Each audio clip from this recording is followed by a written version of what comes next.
A program designed to bring you up from Uyghur, the Akwa Ibom state capital. And on our top stories today, Israel announced total blockade of already besieged Gaza Strip, including ban on food and water.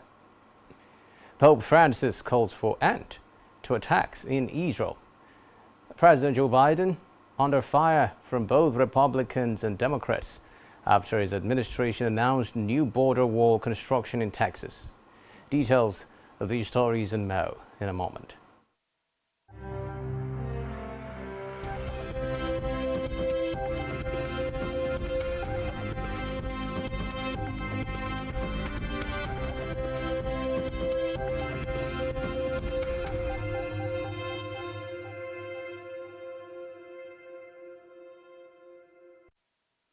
We will dwell heavily today on recent events in Israel, where the country has relentlessly pounded the Gaza Strip as fighting raged with Hamas around the Gaza Strip, and the death toll from the war against the Palestinian militants surged above 1,100. The Israeli army said it hit more than 500 targets in the blockaded and impoverished Gaza Strip in overnight clashes, while fighting persisted in 7 to 8 locations inside Israel around the enclave. It came 2 days after Hamas launched a barrage of rockets and sent a wave of fighters who gunned down civilians and took at least 100 hostages in a massive attack that took Israel by surprise. The government officially declared war on the Palestinian militants group that controls Gaza, and Prime Minister Benjamin Netanyahu has warned Israel to prepare for a long and difficult conflict.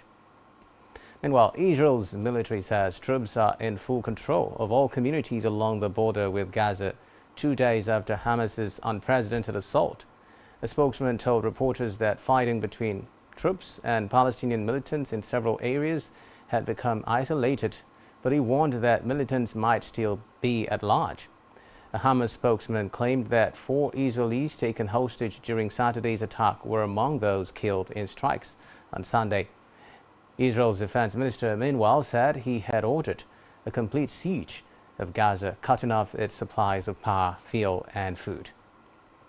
Now, still dwelling on Israel, the country has announced a total blockade of the already besieged Gaza Strip, including a ban on food and water, after Hamas carried out the biggest attack on the country in decades. Israeli Defense Minister Yoav Gallant said authorities would cut electricity and block the entry of food and fuel as part of a complete siege on Hamas-run Gaza, where about 2.3 million people live in one of the most densely populated areas in the world. The Israeli blockade of the occupied Gaza Strip in its current form has been in place since June 2007. Israel controls Gaza's airspace and territorial waters, as well as 2 of the 3 border crossing points. The third is controlled by Egypt. Moving on now, the United Nations says more than 123,000 people have been displaced in the Gaza Strip since the outbreak of the conflict between Palestinian militants and Israel. The UN's humanitarian agency said over 123,538 people have been internally displaced in Gaza, mostly due to fear, protection concerns, and the destruction of their homes, noting that more than 73,000 are sheltering in schools, some of which have been designated emergency shelters. A spokesman for the UN Agency for Palestinian Refugees, Adnan Abu Nazna, said he expected the numbers to rise further. In the meantime, Pope Francis has called for an end to the attacks in Israel, explaining that terrorism and war do not lead to a solution. As war raged between Israel and Palestinian militants, the Pope called for an end to attacks in Israel. And while the death toll has reportedly surged to almost more than 1,000 since Palestinian militant group Hamas launched its massive surprise attack on Israel with a barrage of rockets and a large-scale ground assault. In a related development, the U.S. said it is moving an aircraft carrier and other ships to the eastern Mediterranean and will also give Israel additional equipment and ammunition. It follows the Hamas attack on southern Israel, which President Biden called an unprecedented and appalling assault. The Secretary of State, Antony Blinken, stated that the U.S. was also working to verify reports its citizens were among those killed and taken captive. In the meantime, the Romanian Foreign Ministry has said that Romania and Hungary have flown 460 of their citizens out of Israel in the wake of an ongoing multi-front attack by Gaza militants. Reports say that a total of 245 persons were flown out of Israel to Romania. Meanwhile, 215 Hungarian citizens were airlifted out of Tel Aviv on 2 military planes following the large-scale attack by Hamas militants in Israel. Foreign Minister Peter Szijjártó said that the Hungarian Air Force planes landed at Budapest airport. In another development, German Chancellor Olaf Scholz has condemned the Hamas attack on Israel.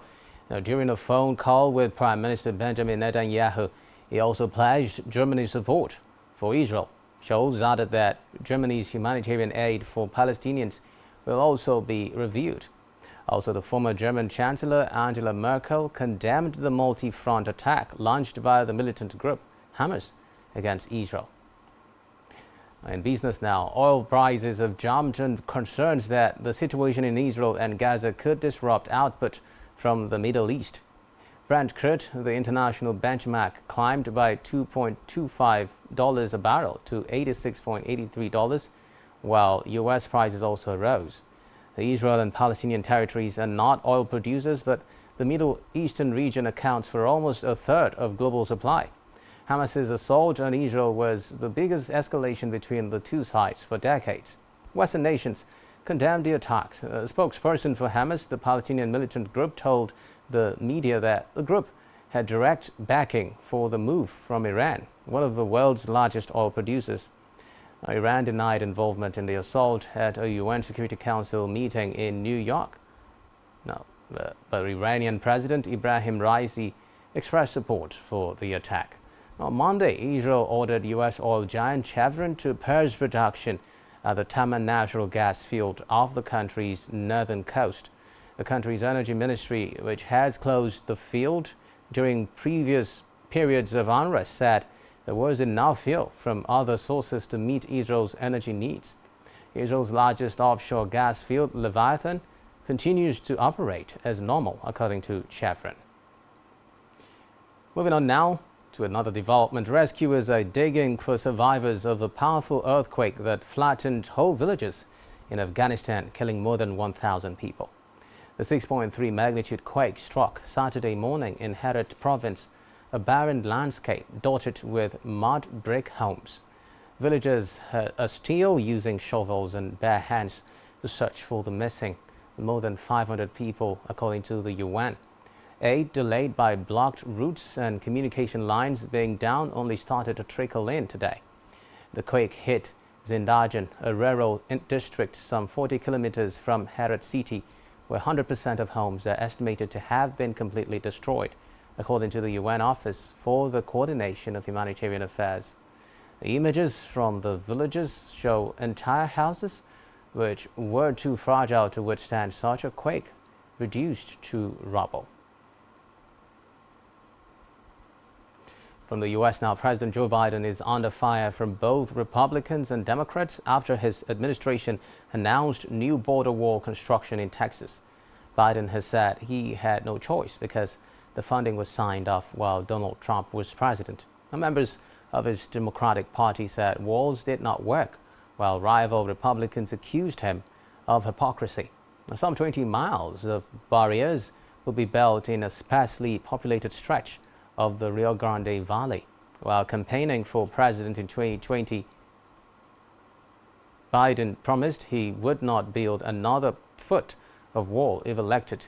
He said it was not a serious policy solution, but Wednesday last week, his administration used its sweeping executive powers to waive more than 24 federal laws, including some that are designed to protect wildlife, to allow more barriers to be built along the U.S.-Mexico border in southern Texas. In a notice announcing these waivers, Homeland Security Secretary Alejandro Mayorkas said there was an acute and immediate need for the construction. It prompted swift criticisms from both major parties as well as from environmental activists and human rights groups.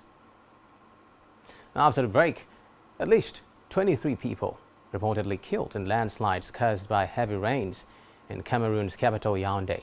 Do stay with us for details on this and more right after this break.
Spectrum TV, broadening your horizon. One truth not often told is about the transformation that Africa has undergone in recent decades. Africa is shaping its own destiny and should be referred to as the African opportunity.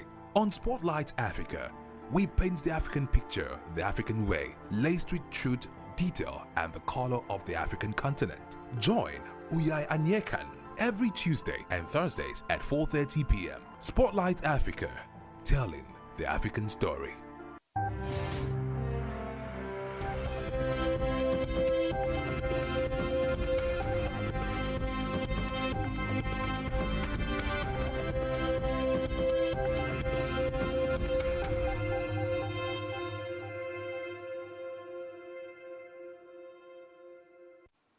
Thanks for staying tuned.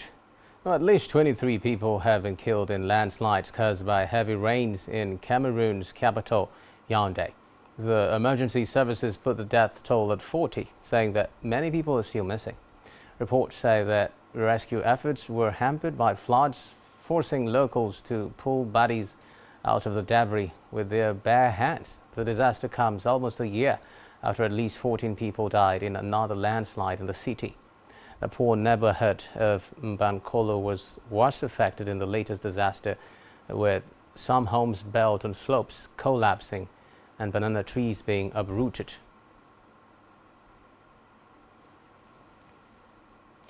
Moving on now, Kenya's police have begun selection of officers ahead of the planned deployment to Haiti, which still needs parliamentary approval. A document from the head of the police force requests with urgency a list of names from the General Service Unit, the paramilitary wing of the police force. It also details the requirements needed by the prospective officers. The Kenyan constitution requires the government to get the go-ahead from Parliament before deploying forces internationally. Speaking on Sunday, Interior Minister Kithure Kindiki said there would be no shortcuts or violation of the constitution when it comes to getting approval for the deployment. In a separate development, Britain's Supreme Court is due to begin 3 days of hearings about the government's plan to send some asylum seekers across the English Channel to Rwanda. The case is being brought by the government after the Court of Appeal ruled by a majority that the scheme broke the law. The appeal will face opposition from 10 of the migrants selected for Transportation and the UN Refugee Agency. The government is expected to argue that human rights law is on its side because of the detailed assurances Rwanda has given. In a separate development, an Egyptian policeman has opened fire on terrorists in the Mediterranean city of Alexandria, killing at least 2 Israeli nationals and 1 Egyptian. According to local media reports, international media with close ties to Egyptian security agencies quoted an unidentified security official as saying that another person was wounded in the attack on an Israeli terror group in Pompeii's pillar site in Alexandria. The Israeli Foreign Ministry identified the wounded as an Israeli who suffered moderate injuries. The ministry said in a statement that Israeli authorities were working with the Egyptian government to bring the Israelis home. The suspected assailant was detained and the site of the attack was cordoned off, according to Extra News. Now, a video circulating on social media showed at least 3 ambulances apparently taking the victims to hospitals. Sunday's attack came as Israel carried out air raids on the Gaza Strip as it battled Hamas fighters who killed about 250 Israelis after crossing into Israeli territory. At least 313 Palestinians have been killed in Israeli bombardment on the Gaza Strip, which has been under an Israeli siege for the past 16 years. Now, Niger's government has been forced to cut its budget by 40% over the impact of sanctions and suspension of aid after the 26th July coup. There are fears that the sanctions may worsen the economic situation in Niger, one of the world's poorest countries. In a statement on Saturday, the military junta announced a 2023 budget cut from $5.3 billion to $3.2 billion. Although details of the cuts are lacking, at least 40% of the West African country's budget support this year was expected to come from external partners.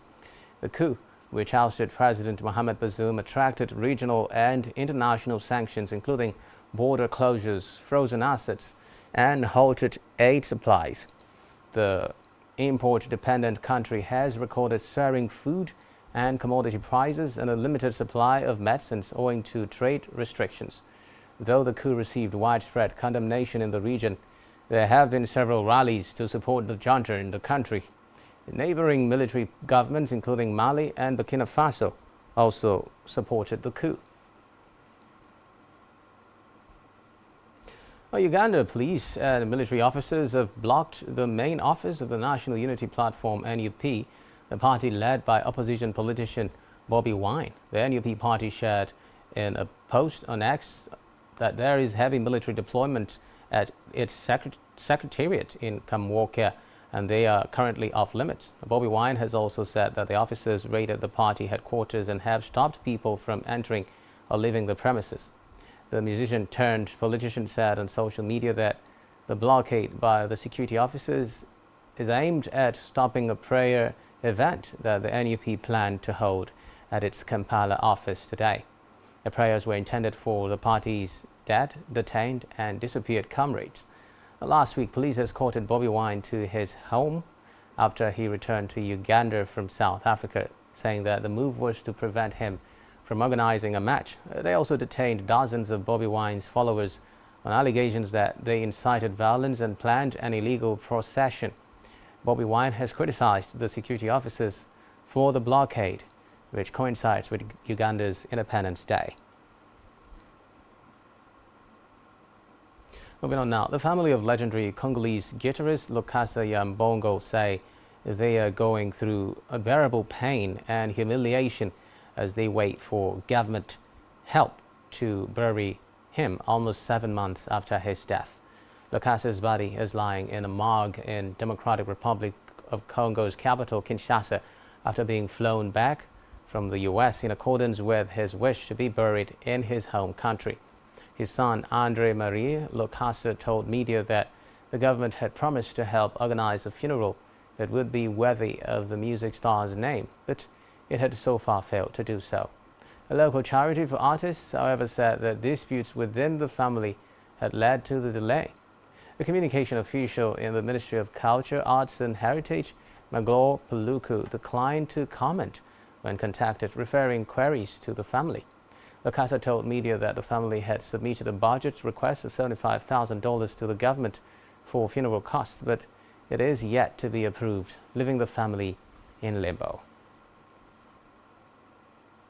Moving on now, rapper Drake has announced that he is taking a break from his music career, saying he needs to focus on his health first and foremost.